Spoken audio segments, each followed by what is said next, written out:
这是你在塔科夫中用的枪，而这是我把枪口延长以后的样子，想要多长就多长，直接顶人家脑门上都行，甚至我还可以删掉游戏中的房子，这下巷战再也不怕被偷袭了。别相信你的眼睛，逃离塔科夫，游戏幕后大揭秘来了。玩塔科夫的朋友应该很清楚，黑夜环境下不在夜视仪啥都看不清，所以就要开始我们的传统异能。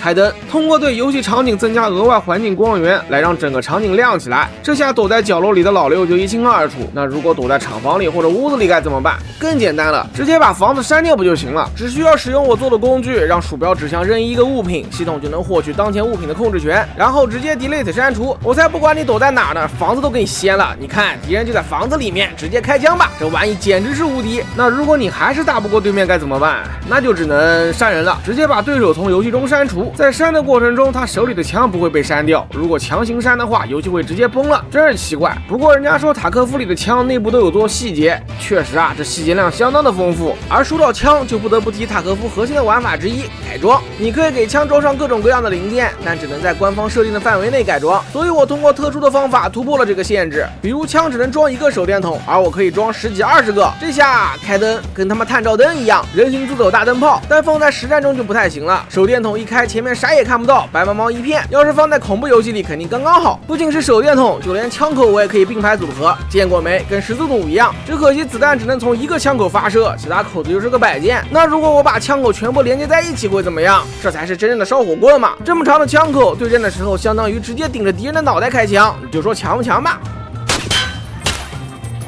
哦，对了，当脱离镜头限制以后，可以看到玩家自己在手臂战士和无头战士以外，现在又多了一个4肢战士。果然能看到什么就做什么，看到手就做手，看到脚就做脚，看不到身子就拉倒。有粉丝问能不能看看地雷是不是真的埋在地下，于是移动摄像机在地下找了找，果然地雷是不存在的，地雷的触发器就是地面，踩到就死，所以想通过这种方式躲地雷是不可能的。在塔科夫这款游戏里，每局游戏的结局要么是被人干死，要么是搜刮装备，然后到达撤离点撤退。而储备站这张地图中的第2撤离点，因为错综复杂的地形，一直是撤离点中最热门的存在。于是有观众问我，自己玩了好几千个小时，依旧会在这里迷路，所以能不能看一下撤离点四通八达的全貌啊？很遗憾的说，看不了，游戏只会加载玩家周围的东西，超过距离就完全不显示了。所以说想看到完整的地下场景是不可能的，并且如果你拉高镜头的话，会发现不论你设置多高的游戏画质，都会变成最低画质，画质渲染跟着人物而不是跟着镜头。所以现在这个样子的塔科夫地图，你有看过吗？还有粉丝问，那第2撤离点的这个大门后面有什么？当我们移动摄像机过去看看的话，会发现这里什么都没有，上了楼梯就是一堵墙。塔科夫这个游戏核心的玩法就是捡垃圾，打开箱子会出现背包的界面。那如果我在这里把箱子的盖子给删除会怎么样？你会发现没了盖子就没办法加载背包，有东西你也拿不了。也就是说捡垃圾这个动作是跟盖子做交互的，